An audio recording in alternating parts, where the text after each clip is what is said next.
इतिहास में पहली बार जिसको मौत और हार का डर ना हो, जीत उसकी मुकद्दर में तय होती है।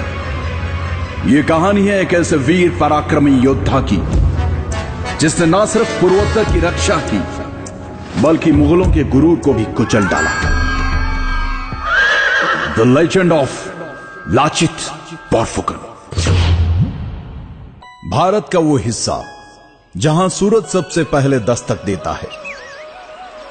पूर्वोत्तर 17वीं सदी, जब पूर्वोत्तर की राजधानी हुआ करता था रोंगपुर शिवसागर। मुगल सल्तनत की पैरवी करते हुए मीर जुमला ने राजा जयध्वज सिन्हा को परास्त किया, जिसके पश्चात उनकी अकाल मृत्यु हो गई। समय के गति चक्र के साथ अहोम राज्य के राज सिंहासन पर स्वर्गदेव यानी राजा चक्रध्वज सिन्हा विराजमान हुए, जिन्होंने अपने राज्य के प्रधानमंत्री आटुन बोड़ा गुहाई, जो कि बेहद चतुर, हर काम में निपुण और एक कूटनीतिज्ञ थे, के साथ मिलकर नए दुर्गों का निर्माण किया। अपनी सेना को संगठित कर उसे और मजबूत बनाने के लिए उन्होंने एक वीर योद्धा लासित बोरफुकन को अपनी सेना का प्रधान सेनापति नियुक्त किया।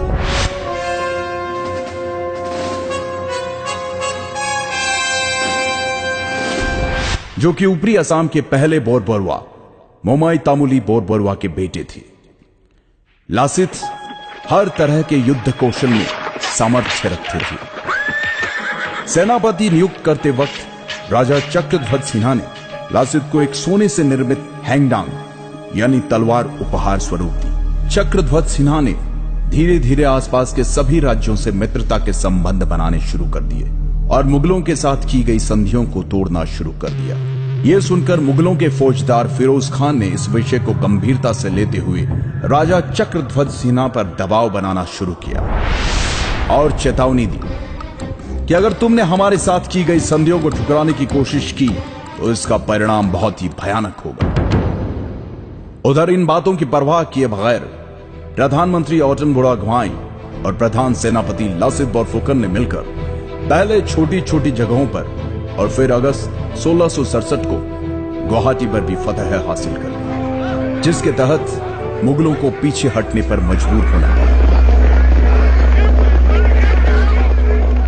और तब राजा चक्रध्वज सिन्हा ने कहा था, अब मैं सुकून से 2 मुट्ठी चावल खा पाऊंगा। वहीं दिल्ली में बैठे मुगल सल्तनत के बादशाह औरंगजेब को जब इस बात का पता चला तो वो बौखला गया और 19 दिसंबर 1667 को एक विशाल सेना जिसमें 5000 बंदूकधारी, 1000 से अधिक तोपें, नावों का एक बड़ा बेड़ा, 30,000 पैदल सैनिक, 15,000 तीरंदाज और 18,000 तुर्की घुड़सवार शामिल थे, जिसकी कमान उसने राम सिंह के हाथ में देकर कहा, जाओ और जो भी हमारे सामने सर उठाने का साहस करे उसे कुचल डालो। फरवरी 1669 को राम सिंह रंगामाटी आ गया और अपनी विशाल सेना के साथ उसने फिर से गुवाहाटी पर कब्जा कर लिया।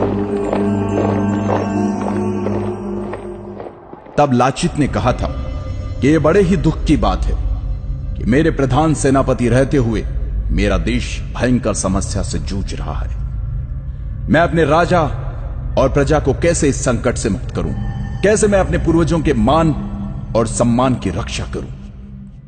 उसी दौरान राम सिंह ने एक चाल के तहत बाण के जरिए राजा चक्रध्वज सिन्हा को एक पत्र में लिखा कि लाचित ने हमसे गुवाहाटी खाली करने की एवज में 1 लाख रुपए लिए। एक बार तो राजा को लाचित की ईमानदारी पर शक हुआ, लेकिन प्रधानमंत्री आटुन बोड़ा गुहाई ने समझाया कि लाचित देशभक्त है और यह उनके खिलाफ एक षड्यंत्र मात्र है। लाचित के देशभक्ति की मिसाल इस बात से भी लगाई जा सकती है कि मुगलों पर नजर रखने एवं युद्ध नीति के तहत लाचित ने गुवाहाटी के नजदीक दुर्ग बनाने के काम की जिम्मेदारी अपने मामा को दी थी और कहा कि कल भोर होने से पहले यह दुर्ग तैयार हो जाना चाहिए। मामा ने कहा, आप निश्चिंत होकर आराम करें, सुबह तक काम हो जाएगा। आधी रात को लाचित की बेचैनी बढ़ गई। उनसे रहा नहीं गया और वो दुर्ग का काम देखने चले आए। उन्होंने वहां जाकर देखा तो सारे मजदूर और मामा सो रहे थे। यह देखकर लासित की आंखों में खून उतर आया और उन्होंने गुस्से से मामा को उठाकर कहा, मामा, मैंने आपको कहा था कि काम रात भर में हो जाना चाहिए। दुश्मन हमारी मां की छाती पे खड़ा है, लेकिन बावजूद इसके आप आराम की नींद सो रहे थे। यह देखकर मामा लड़खड़ाते हुए बोला, माफी चाहूंगा, काम करते करते कब नींद लग गई मुझे पता ही नहीं चला। मैं अभी मजदूरों से कहकर काम शुरू करवा देता हूं। परंतु लाचित के सब्र का बांध टूट चुका था।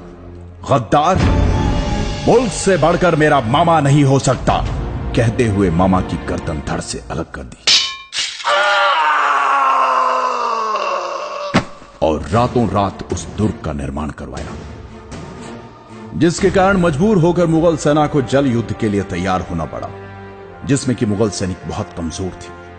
इधर बहुत तेज बुखार से जूझ रहे लाचित को अर्जुन बुढ़ागुहाई ने कहा कि तुम्हारी तबीयत बहुत खराब है, इस हालत में तुम युद्ध पर नहीं जा सकते। फिर भी लासित युद्ध के लिए गए और शुरू हुआ सराय घाट का ऐतिहासिक युद्ध, द बैटल ऑफ सराय घाट। लेकिन क्योंकि लाचित के पास सेना बहुत कम थी, इसलिए लाचित की सेना हारने लगी, युद्ध छोड़कर पीछे हटने लगी। तब लाचित ने अपनी सेना से कहा, हे आसाम के वीर सैनिकों, अगर तुम में से कोई रण छोड़कर जाना चाहता है तो बेशक जाए, लेकिन मेरे राजा ने मुझे दायित्व दिया है, इसलिए जब तक मुझ में प्राण बाकी है मैं लड़ूंगा। अगर मुगल मुझे बंदी बनाकर ले जाना चाहते हैं तो ले जाने दो। तुम जाकर राजा से कह देना कि मैं उनकी आज्ञा का पालन करते हुए आखिरी दम तक लड़ा।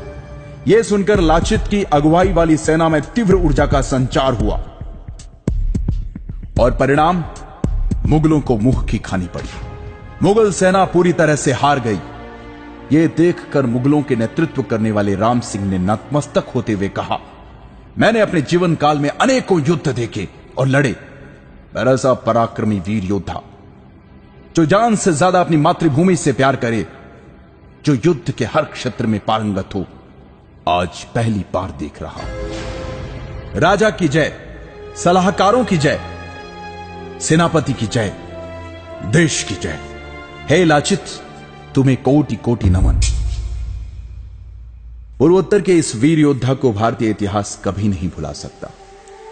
सराय घाट युद्ध विजय प्राप्त करने के 1 साल बाद लंबी बीमारी के चलते इस महान योद्धा का स्वर्गवास हो गया।